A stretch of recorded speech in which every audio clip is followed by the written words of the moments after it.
चीज़ें बच्चे में पास हुई वो इनहेरिटेंस है। जैसे प्रॉपर्टी इनहेरिट होती है, बाप की प्रॉपर्टी बेटे को इनहेरिट होती है, वैसे ही बाप के जीन्स भी तो बच्चे के अंदर जाएंगे ना, माँ के जीन्स भी तो बच्चे के अंदर जाएंगे ना, तभी तो हमारी शक्लें जनरली हमारे माँ बाप से मिलती होती है ना। So all the characters which are inherited by the child from their parents, this is called inheritance.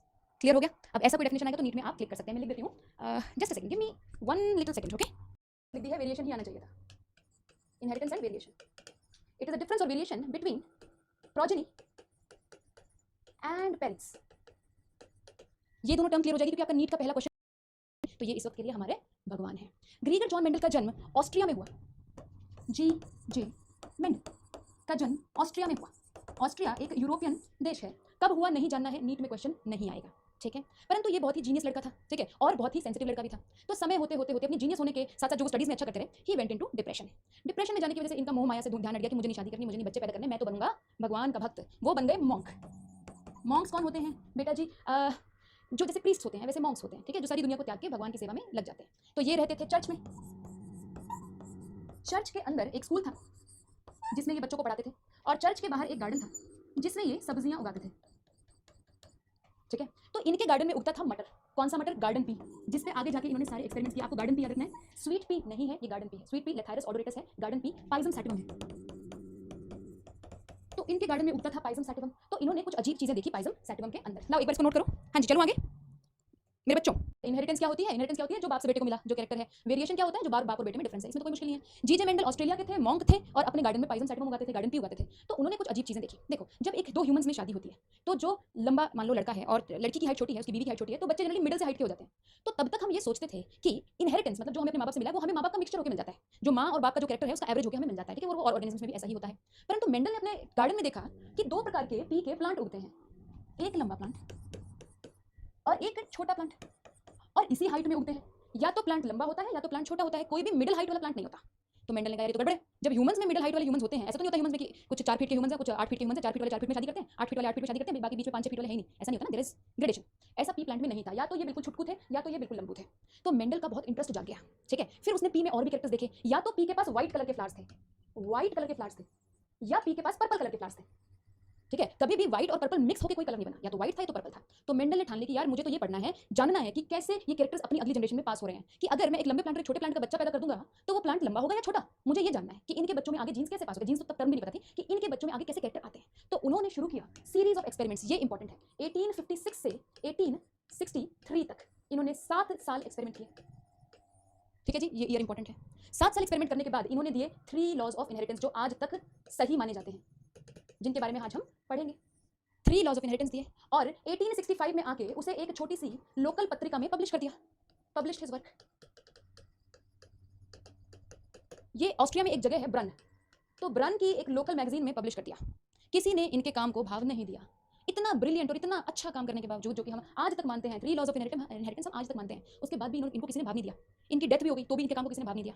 परंतु साल 1900 में जाके 1900 में जाके इनका वर्क रीडिस्कवर हुआ। रीडिस्कवर 3 साइंटिस्ट थे, वो अपना अपना काम कर रहे थे अलग अलग, एक साथ मिलकर नहीं। तो उनके हाथ मेंडल का वर्क लगा जहाँ पे उसने पब्लिश किया था, और उन्होंने फिर उसके आगे एक्सपेरिमेंट्स किए। तो उन्होंने देखा कि मेंडल तो सही कह रहा था, मेंडल के तीनों लॉज बिल्कुल एप्रोप्रिएट करेक्ट हैं। वो 3 साइंटिस्ट कौन थे? अगला क्वेश्चन आपका नीट का यहाँ से बनता है। सो दिस इज क्रैश कोर्स, मैं थोड़ा फास्ट पढ़ाऊंगी, आई होप आप लोग थोड़ा पढ़ के आए हैं घर से। 3 साइंटिस्ट इस पे क्वेश्चन आ सकता है, de Vries, Carl Correns and Tschermak. इन्होंने डिस्कवर किया, ठीक है। और फिर जब उन्होंने डिस्कवर किया, फिर उन्होंने इसको पब्लिश किया अच्छी अच्छी मैगजीन्स में, अच्छी अच्छी सोसाइटीज में, साइंस सोसाइटीज में। और उन्होंने कहा कि देखो ये बंदा 1865 में क्या पब्लिश करके गया था, तुम लोगों ने कभी ध्यान नहीं दिया उसके ऊपर, है ना। फिर मेंडल को मिली वर्ल्ड वाइड रिकॉग्निशन, ठीक है जी। अब हमारे सामने कुछ क्वेश्चंस आते हैं इस स्टोरी से, क्वेश्चंस आते हैं, ठीक है। 3 लॉज क्या है वो तो है पढ़ेंगे, उसके एक्सपेरिमेंट्स क्या है वो तो हम पढ़ेंगे। मेन क्वेश्चन ये आते हैं, पहली बात तो कि मेंडल ने पी प्लांट को क्यों चूज किया, पहला क्वेश्चन। दूसरा क्वेश्चन, मेंडल इतना सक्सेसफुल क्यों था, मेंडल वो चीज कर पाया जो पूरे वर्ल्ड में उस टाइम कोई बंदा ये डिस्कवर नहीं कर पाया, जो मेंडल ने डिस्कवर कर लिया, तो ऐसे उसके सक्सेस के क्या राज थे। और तीसरा क्वेश्चन, इतनी बड़ी और इतनी इंपॉर्टेंट डिस्कवरी करने के बाद भी किसी ने इसकी डिस्कवरी को भाव क्यों नहीं दिया। किसी ने पूछा क्यों, डार्विन उसको कितना फेमस था, बहुत सारे साइंटिस्ट फेमस थे, मेंडल क्यों फेमस नहीं हुआ। So 3 questions are there with us, are you ready to answer them? हाँ जी, क्या आप आंसर करने के लिए तैयार हैं? रीजंस थे, पहली बात तो इसमें कॉन्ट्रास्टिंग ट्रेट्स देखने के लिए मिलते थे। मतलब यार कोई बीच का कैरेक्टर नहीं था इसमें, या तो प्लांट लंबा होगा या तो प्लांट छोटा होगा, या तो पर्पल फ्लावर होंगे या तो व्हाइट फ्लावर होंगे, या तो पी पूरा मोटा होगा या पी का जो दाना है वो बिल्कुल चिपका हुआ होगा। सो बहुत सारे कॉन्ट्रास्टिंग कैरेक्टर्स थे, जिसमें से 7 को मेंडल ने स्टडी किया, पहली बात तो ये थी। देन जब भी 2 पी प्लांट्स को मेट किया जाता था तो लार्ज नंबर ऑफ सीड्स बनते थे। तो लार्ज नंबर ऑफ सीड्स का हमें फायदा होता है, इतना सीड बनेगा तो आपके पास सैंपल साइज बहुत बड़ा हो जाता है, ठीक है। देन पी प्लांट का साइकिल छोटा है, एनुअल प्लांट है, बहुत जल्दी उसके प्रोडक्ट बन जाता है, उसका सीड बन जाता है। ये नहीं आप 5 साल तक वेट कर रहे हो, लो जी सीड ही नहीं लगे पी पे, वेट करा मेंडल 5 साल तक, कब ये दोनों का मैंने जो हाइब्रिडाइजेशन कराया था कब उसके सीड्स मिलेंगे, ऐसा नहीं, ठीक है। So it is annual plant, तो थोड़े बच्चे फास्ट पैदा कर देता है। ये जो सीड है उसके बच्चे तो है ना, एम्ब्रियोज तो है ना छोटे, की नॉलेज है, इसलिए बहुत ही एक्यूरेट रूल्स बना पाया, ठीक है। दूसरा पॉइंट, क्या था हाँ, इसने मैथमेटिक्स और स्टैटिस्टिक्स की नॉलेज को यूज़ किया अपने रूल्स बनाने के लिए, ठीक है। ही used mathematical and statistical, spelling गलत हो गई, कोई बात नहीं, फिर स्टैटिस्टिकल टूल्स। देखो बेटा, जब आप मैथ्स का यूज करोगे तो आपके पास कुछ फॉर्मुलाज बनेंगे, आप उन फॉर्मुलाज में जब भी अपनी वो चीजें डालोगे, अपना इनपुट डालोगे तो रिजल्ट आएगा, ठीक है। तो इससे गड़बड़ होने के चांसेस बहुत कम हो जाते हैं, चीजें बहुत एक्यूरेट हो जाती हैं। और क्या वजह है, he did keep very meticulous records, record बहुत ज्यादा उसने रखे हैं, मेटिकुलस रिकॉर्डिंग करी उसने,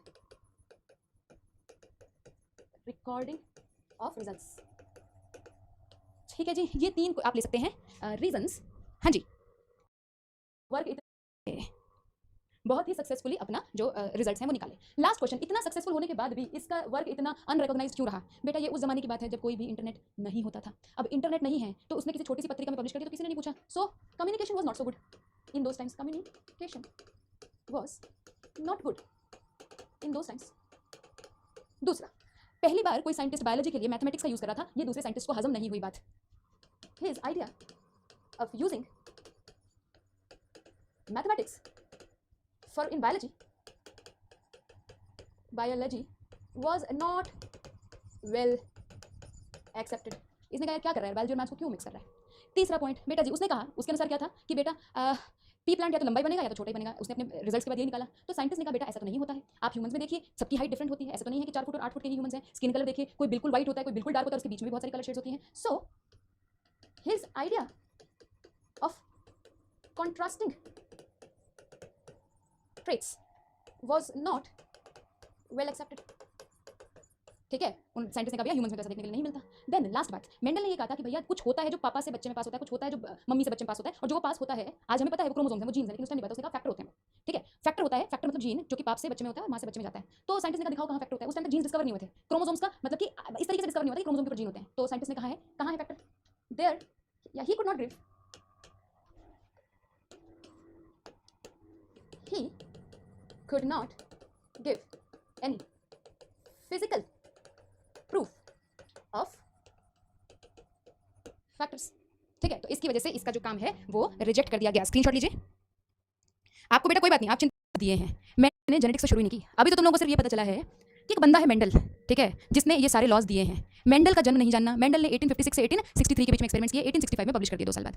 किसी ने उसको पूछा नहीं। 1890 में रीडिस्कवर हुआ डीवराइज, कार्ल कॉरेंस और शेरमैक के द्वारा। अभी तो सिर्फ इतनी बात बताइए। फिर ये बात बताइए कि मेंडल ने गार्डन पी पे क्यों एक्सपेरिमेंट किए, क्योंकि कॉन्ट्रास्टिंग ट्रेट शो करता था और जल्दी बच्चे पैदा कर देता था, ठीक है। ये सब बात बताइए। फिर मेंडल इतना सक्सेसफुल क्यों हुआ, क्योंकि उसने मैथमेटिकल टूल्स यूज किए, उसने लार्ज सैम्पलिंग साइज रखा, उसने मेटिकुलस रिकॉर्ड्स रखे। तीसरी बात, मेंडल फेल क्यों हुआ, क्योंकि कम्युनिकेशन अच्छा नहीं था, फैक्टर का फिजिकल प्रूफ नहीं दे पाया वो। उसने कहा कि कॉन्ट्रास्टिंग ट्रेट्स ही होते हैं, लेकिन कॉन्ट्रास्टिंग ट्रेट्स के अलावा भी देखने के लिए मिलता है नेचर में, तो उसका आइडिया इसलिए रिजेक्ट कर दिया गया। अभी तो सिर्फ इतनी बात बताइए, इसमें तो कोई दिक्कत नहीं है ना, इस स्टोरी में तो कोई दिक्कत नहीं है ना, ठीक है जी। डीएनए से बना हुआ है। मेरे बच्चों, होमोलोगस होने का मतलब ये है कि यदि मैं एक पोजीशन की बात करूं, दोनों क्रोमोसोम्स पे यदि मैं एक पोजीशन की बात करूं, तो यहाँ पे मान लीजिए अगर मदर वाले क्रोमोसोम पे यहाँ पे आई कलर का जीन है, मतलब आई कलर डिसाइड होता है इस जीन से। मान लो यहाँ से आता एक जीन है, उससे आई कलर का जीन है, आई कलर का मतलब ये आपका आई कलर डिसाइड कर रहा है। तो फादर के भी सेम पोजीशन, अगर होमोलोगस क्रोमोसोम है तो उस पर सेम पोजीशन पे आई कलर का ही जीन होगा। समझ रहे हो? होमोलोगस क्रोमोसोम की पहचान ये है कि एक पोजीशन पे सेम कैरेक्टर का जीन मिलेगा, सेम कैरेक्टर का जीन मिलेगा। समझ में आ गया? जीन क्या है? ये पीस ऑफ डीएनए जीन है, ठीक है जी। ये आई कलर का जीन है। समझ में आ गया? ये जो पोजीशन होती है, कोई भी पोजीशन बोलो, मैं बोलूं क्रोमोसोम पे ये वाली पोजीशन, यहाँ पे कोई ना कोई जीन तो होगा। मान लो यहाँ पे हेयर कलर का जीन है इस पोजीशन पे, ठीक है, तो यहाँ भी हेयर कलर का ही होगा। पोजीशन को हम लोकस कहते हैं बेटा जी। ये टर्म लोकस, इसका मतलब है पोजीशन ऑन क्रोमोसोम। तो डरना नहीं जब मैं लोकस बोलूं तो, position on chromosome. Homologous chromosome पता चल गया कि बेटा वो सेम चीज के जीन लेके बैठे हुए हैं, ठीक है जी। अब जीन का मतलब क्या है?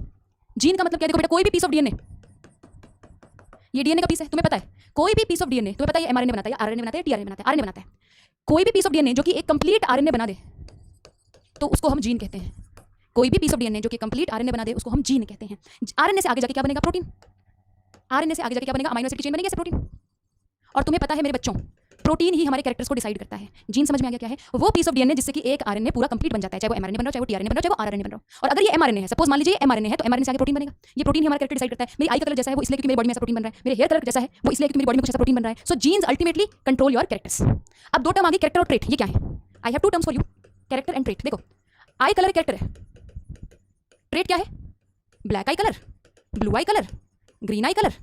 ये क्या है? ये नीचे वाले क्या है? These are traits. So eye colour is a character. समझ रहे हो? कोई एक पर्टिकुलर कैरेक्टर है जैसे आई कलर, उसके अलग अलग जो वैराइटीज मिल सकती हैं वो है ट्रेट। एक और एग्जांपल देती हूँ, ह्यूमन हाइट। मान लो height is a character, height character है। टॉल हाइट और शॉर्ट हाइट उसके ट्रेट हैं। शॉर्ट हाइट उसके ट्रेट हैं. Am I clear to you about character and so this is character, this is trait. ठीक है, अब हमें एक टर्म समझनी है. ये कैरेक्टर और ट्रेट इसलिए समझाया है क्योंकि मुझे तुम्हें एक टर्म समझानी है आगे, जीन और एलील. ठीक है जी, मान लीजिए ये हाइट का जीन है बेटा, ये हाइट का जीन है. तो आपके पास दो होमोलोगस क्रोमोसोम पे दोनों पे हाइट का जीन है. मान लो ये पी प्लांट का क्रोमोसोम है. ठीक है, तो इधर भी डीएनए है ऑफ कोर्स, इधर भी डीएनए है ऑफ कोर्स, और ये मान लो हाइट का जीन है. यहाँ से मान लो ये this is gene for height. ठीक है, जीन फॉर हाइट. तो अब मेरी बात सुनो, ये जीन किसी प्लांट की लंबी हाइट कैसे करेगा? मान लो इस जीन का मैं नाम रख देती हूँ टी. ध्यान से सुनो भी, ये पी प्लांट के क्रोमोसोम है. ठीक है, तो मैंने इस जीन का नाम रख दिया टी. तो ये टी क्या करेगा? एक नॉर्मल प्रोटीन बनाएगा. एक नॉर्मल प्रोटीन बनाएगा. वो प्रोटीन हो सकता है इंजाइम हो, ठीक है, जो कि किसी प्रोसेस में हेल्प कर रहा हो, कुछ भी हो सकता है protein, but they will form tall height. ये प्रोटीन होने की वजह से प्लांट की टॉल हाइट हो जाएगी. सिमिलरली यहाँ पे जीन है. ठीक है, दो हाइट के दो जीन्स तो होनी है ना डिप्लॉयड ऑर्गेनिज्म में. तो मान लो यहाँ पे भी कैपिटल टी जीन है, तो यहाँ से भी नॉर्मल प्रोटीन बन रहा है और इसकी वजह से भी टॉल हाइट बन रही है. इसकी वजह से टॉल हाइट बन रही है. लेकिन कभी कभी क्या होता है, अगर मैं इसको आगे बताऊँ, कभी कभी क्या होता है नेचर में, आपका डीएनए खराब हो जाता है. मान लो ये पी प्लांट है और ये वही क्रोमोसोम है जिसपे पी प्लांट की हाइट का जीन है. ये नॉर्मल जीन है, ये नॉर्मल जीन है टी, ये नॉर्मल जीन है टी. ठीक है, लेकिन इस जीन को क्या हुआ बेटा? ये वाला जीन खराब हो गया. कैसे? इसके ऊपर यूवी लाइट गिर गई. इसके ऊपर हो सकता है कोई कार्सिनोजन, कोई भी मतलब कोई भी केमिकल गिर गया जिससे इसका डीएनए खराब हो गया. तो ये जीन खराब हो गया, ये जीन खराब हो गया. This is faulty gene. Faulty gene will form faulty protein. Faulty gene से फॉल्टी प्रोटीन बनेगा.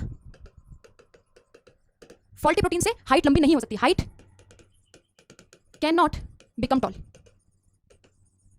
ठीक है, लेकिन देखो ध्यान से देखेंगे, इस प्लांट में तो लंबी हाइट बनेगी. क्यों? इसके दोनों जीन अच्छे ना, ये वाला भी कैपिटल टी है, ये वाला भी कैपिटल टी है. ये भी नॉर्मल प्रोटीन बना के टॉल हाइट बना रहा है, ये भी नॉर्मल प्रोटीन बना के टॉल हाइट बना रहा है. इस प्लांट का क्या होगा बेचारे का, जिसके पास एक अच्छा जीन है एक खराब जीन है? इसका क्या होगा?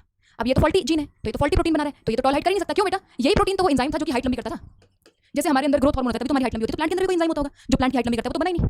लेकिन इस प्लांट की इज्जत बच जाएगी. क्यों? क्योंकि ये जो इसका नॉर्मल जीन है ना, ये यहाँ पे नॉर्मल प्रोटीन बना रहा है. तो इस नॉर्मल प्रोटीन की वजह से यहाँ पे नॉर्मल हाइट डेवलप हो जाएगी प्लांट की.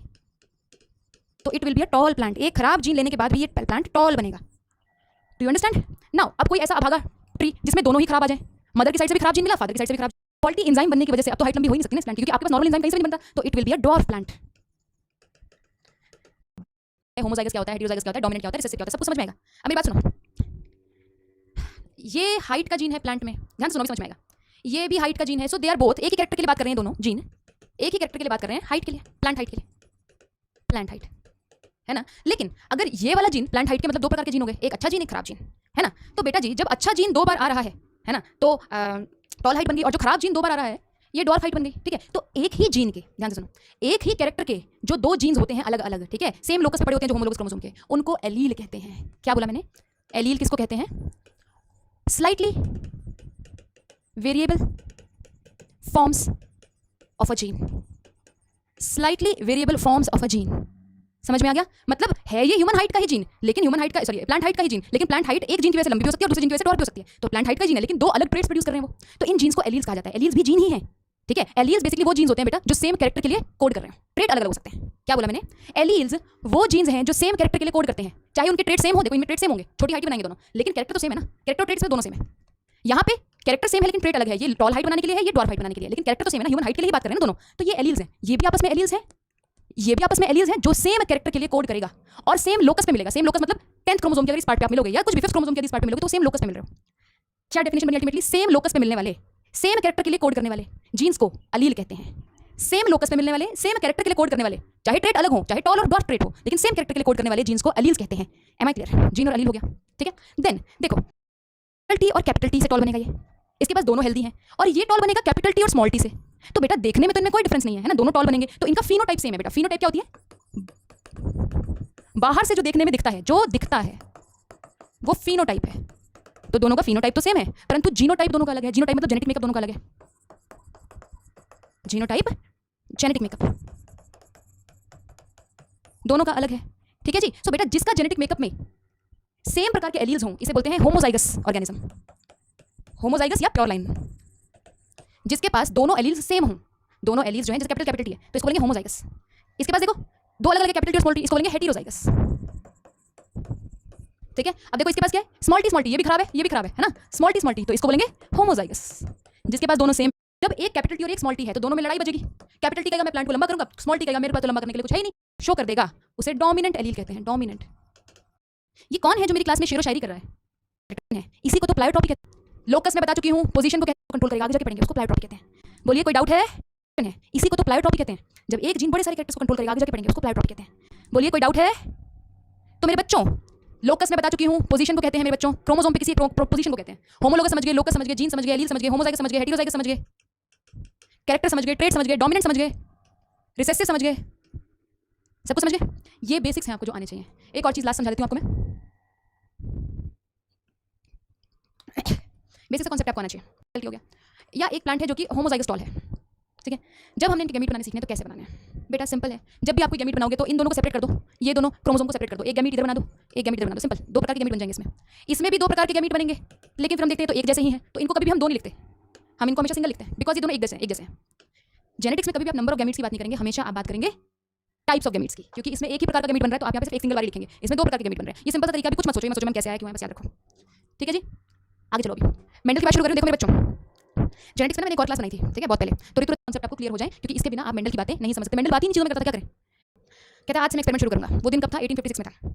तो उसने देखा, गया बाहर, पी प्लांट उगे हुए हैं, तो उसने देखा भैया कितने कॉन्ट्रास्टिंग ट्रेट है भैया, एक किसी प्लांट की बात करो तो उसमें तो 50 चीज़ें जो आप पढ़ सकते हो, 50 कैरेक्टर है, 50 ट्रेट है ना, आप क्या क्या पढ़ सकते हो उसमें। तो मेंडल ने कहा मैं दिमाग नहीं खर्च करूंगा, I will just study 7 characters, I will just study 7 characters, ठीक है, उन पे मैं अपना रिजल्ट निकालूंगा। 7 कैरेक्टर्स आपको कैसे याद करने, देख लो, ये क्वेश्चन आ सकता है नीट में।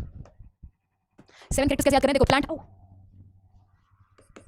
Plant height, plant flower, fruit, seed में कलर और शेप, फ्रूट में भी कलर और शेप। देखो याद रखना है, फ्लावर सीड फ्रूट, 3 तो ये हो गए, 3 से आगे 6 बन जाएंगे, ठीक है, और एक प्लांट हाइट। कुछ उसमें डोमिनेंट होगा, देखो इसका अलग अलग हमको ट्रेट देखने के लिए मिलेगा, हर उसमें 2 प्रकार का ट्रेट देखने के लिए मिलेगा, ठीक है। तो ट्रेट अपना डोमिनेंट भी हो सकता है और ट्रेट अपना रिसेसिव भी हो सकता है। डोमिनेंट मतलब अगर दोनों का मुकाबला हो जाए, दो ट्रेट्स कौन से हैं, तो लंबा हो जाएगा प्लांट या छोटा हो जाएगा, तुम बताओ कौन सा तुम्हें डोमिनेंट लगता है? ऑफ कोर्स टॉल वाला लंबा होगा, डॉट छोटा होगा। टॉल लोग डोमिनेंट होते हैं ना, तो डोमिनेंट कैरेक्टर्स का टॉल हो गया। ये आ सकता है, ऐसे क्वेश्चन आ सकता है। हालांकि मेंडल को नहीं पता पहले कौन डोमिनेंट है कौन रिसेसिव। तुम्हें जब तुम मटर खरीदने जाते हो तो सब्जी मंडी में कैसे मटर अच्छे लगते हैं? ग्रीन कलर के मटर अच्छे लगते हैं या येलो कलर के मटर अच्छे लगते हैं? पॉड होती है जिसके अंदर मटर होते हैं ये, तो फ्रूट का बेटा ग्रीन कलर डोमिनेंट है और येलो कलर रिसेसिव है, ठीक है। देन शेप कैसा चाहिए होता है आपको? फूले हुए मटर के फले चाहिए होते हैं या पिचके हुए मटर के फले चाहिए? फूले हुए चाहिए होते हैं। सो शेप में जो ऐसा है उसको बोलते हैं फुल पॉड, ठीक है, वो डोमिनेंट है। अगर पॉड ऐसे कॉन्स्ट्रिक्टेड ऐसे पिचका हुआ है तो उसको कॉन्स्ट्रिक्टेड बोलते हैं, रिसेसिव कैरेक्टर है। जो आपको चाहिए वो डोमिनेंट है, सीधी सी बात है। ग्रीन और फुल चाहिए। फिर आप घर गए, आपने मटर का दाना निकाला, मटर का दाना मोटा तो हो गई, तभी तो पॉड पूरा फूला हुआ था, है ना। तो सीड का जो शेप है, ऑफ कोर्स जो राउंड होगा वही डोमिनेंट होगा, है ना, और जो रिंकल्ड होगा वो रिसेसिव होगा,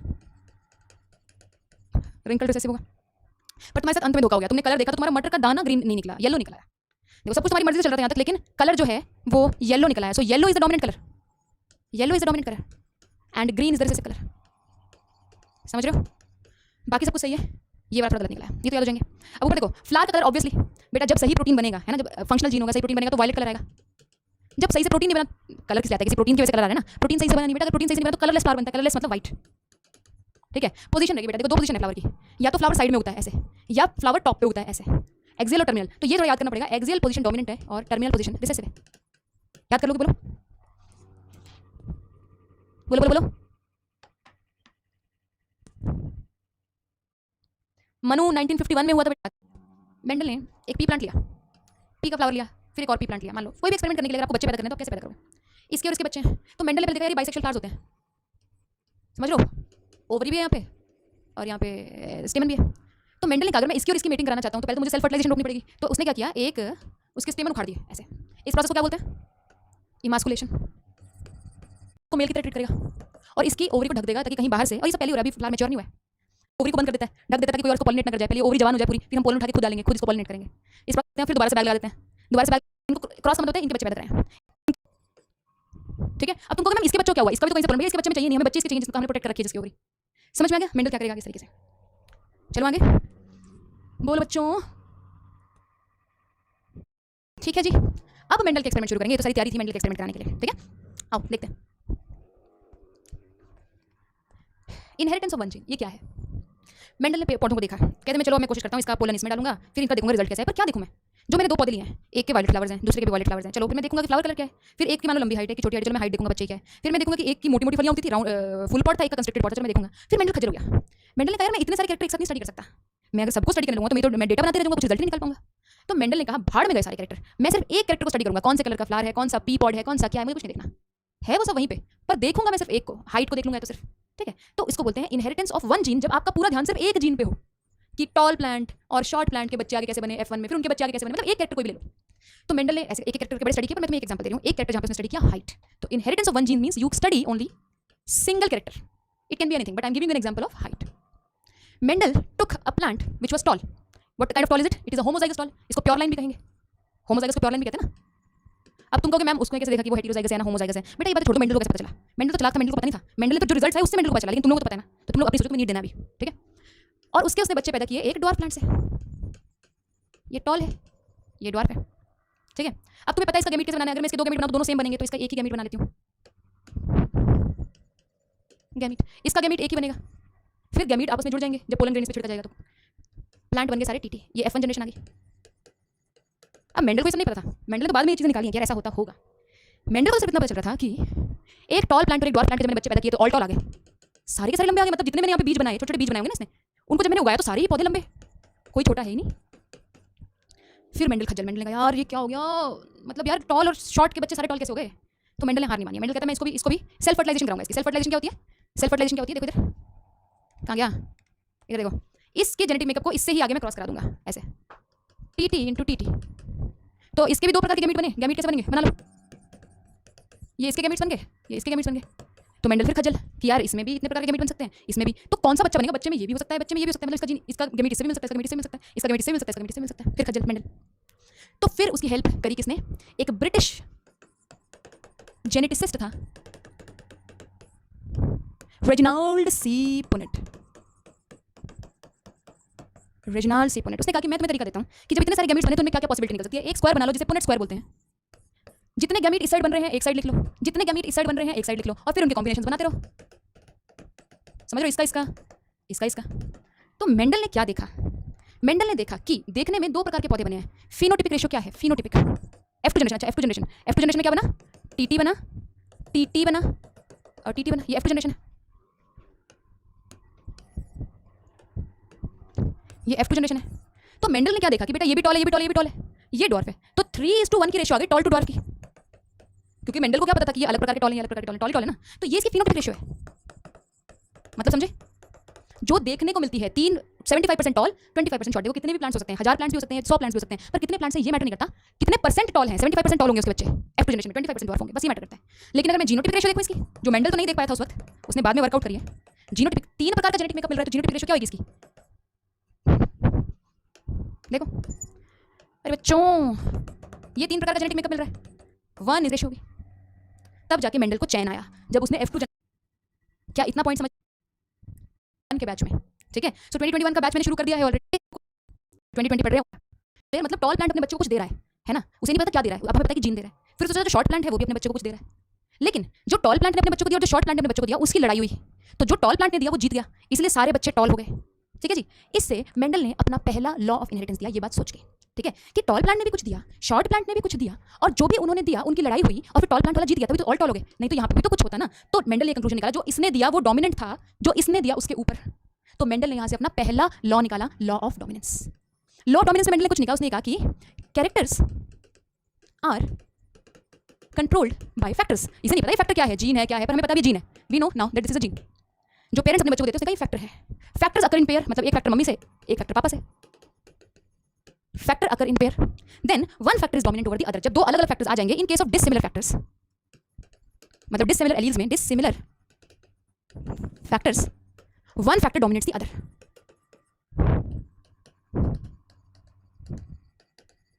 one factor dominates the other. समझ में आया है? इसी के सहारे तो वो एक्सप्लेन कर पाया कि यार F1 जनरेशन में ऑल टॉल कैसे आए। तभी तो आए होंगे जब एक फैक्टर दूसरे फैक्टर पर डोमिनेट करता होगा, ठीक है। देखो तुम्हारी एनसीईआरटी भी यही कह रही है, characters are controlled by discrete units called factors. Factors occur in pairs, in dissimilar pairs of factors one member of pair dominates the other member of the pair. समझ में आया? लॉ ऑफ डोमिनेंस बिल्कुल simple है, बिल्कुल simple है जी, बोलिए।